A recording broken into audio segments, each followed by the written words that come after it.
Forest TV. Hit that like, comment and subscribe button. Giving you a quick review of Nottingham Forest 2, Real Betis 2. Great game of football, great European occasion. Felt like a cup final. Liking and retweeting all the pictures and videos of Forest fans in Seville. Absolutely glorious stuff. Tuning in to Radio Nottingham to hear them chatting up the game, speaking to fans out there, watching all the build up on the telly. Yeah, you know what I mean? It really felt like a cup final, massive stadium, baking hot, coming out, lining up for the Champions League anthem, exchanging the pennants, brilliant stuff. So long since, since we're last in Europe, since Steve Stone scored our last goal in Europe and Steve Chettle scored our last goal away in Europe. And, quite a surprise starting lineup. Surprised to see Chris Wood left out. Although, to be fair, Jesus has looked really, really good in the minutes that he's had so far this season. And a surprise to see just one winger in Callum Hudson-Odoi and 3 central midfielders. But to be fair, you can't argue with the performance that starting 11 put on in the first half. First half was sensational. If that's handball, feed it into my veins, because that was just utter top class, enjoyable to watch. Attacking football, plenty of chances, plenty of goals. Were we not entertained? We were entertained. Forest went a goal behind, despite probably being the better side for the first, 10-15 minutes. Certainly dominating possession. Callum Hudson-Odoi seen plenty of the ball. Elliot Anderson seen plenty of the ball. And went behind initially. I thought perhaps it was a mistake from Morato, but to be fair, it was good play from Anthony, a good ball in, and good centre forward play to back into the space and lash a brilliant shot after a good first touch into the top of the goal.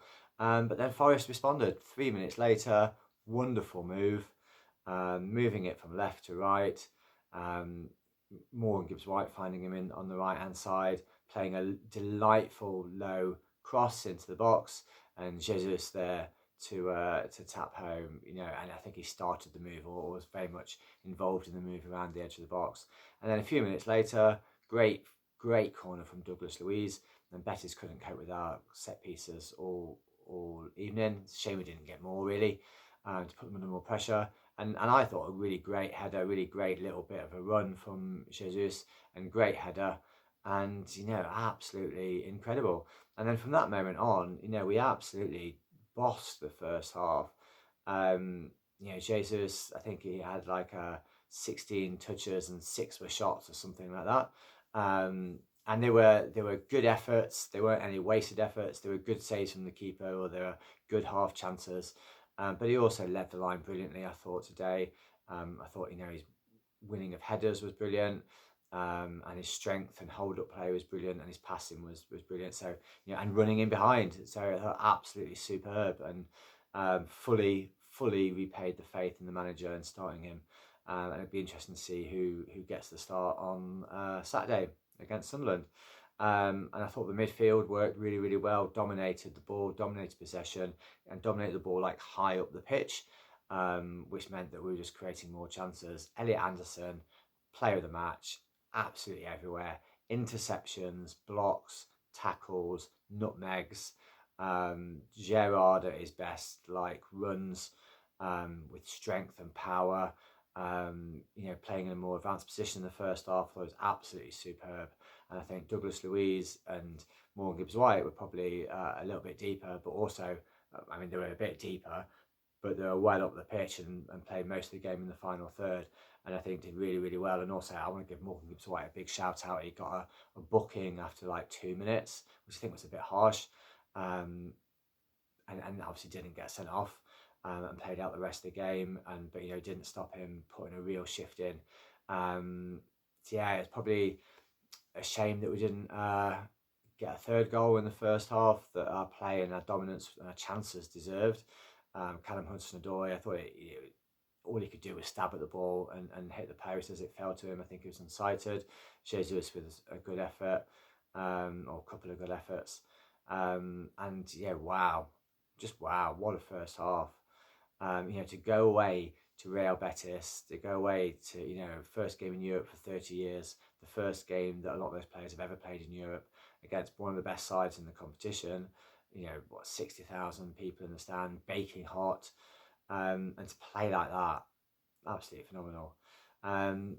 Douglas Luiz came off at the start at half time, and so he changed the shape. I think Bakra came on, and I think we weren't anywhere near as good in the second half. We didn't control the midfield, didn't control the ball, and we played some sloppy passes that put ourselves in trouble.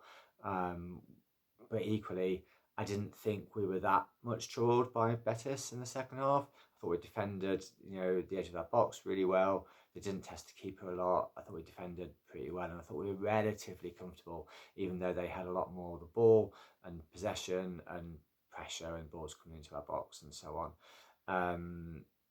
And again, despite it being seeming like a game of two halves, we had a few chances in the second half. Callum Hudson-Odoi, 2 or 3 shots where he worked himself into space throughout the game and didn't take them.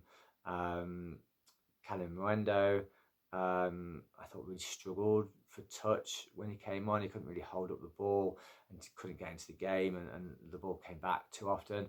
But he did have make a good run, and was presented with quite a good chance, a really good chance. But his first touch just took him away from goal, and the chance was gone. I thought Bakra did all right when he came on, showed some flashes of creativity, but defended really well.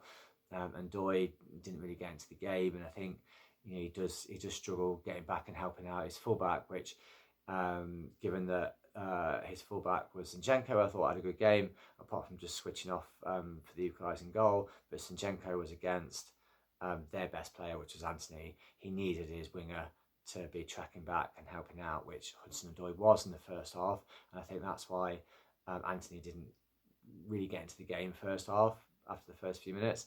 But in the second half, Anthony got more and more into the game, and obviously scored the winning goal.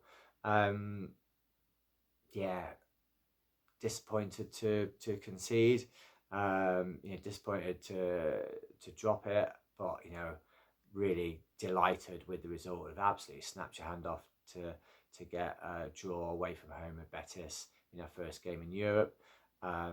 Absolutely thrilled by the first half performance, delighted by it, and excited by Angeball, dare I say it. If we can play 70 minutes like that plus in games, we're going to win a lot more games than we lose, and it's going to be bloody exciting. Come on, you Reds. Safe journey back, everybody. Come on, you Reds.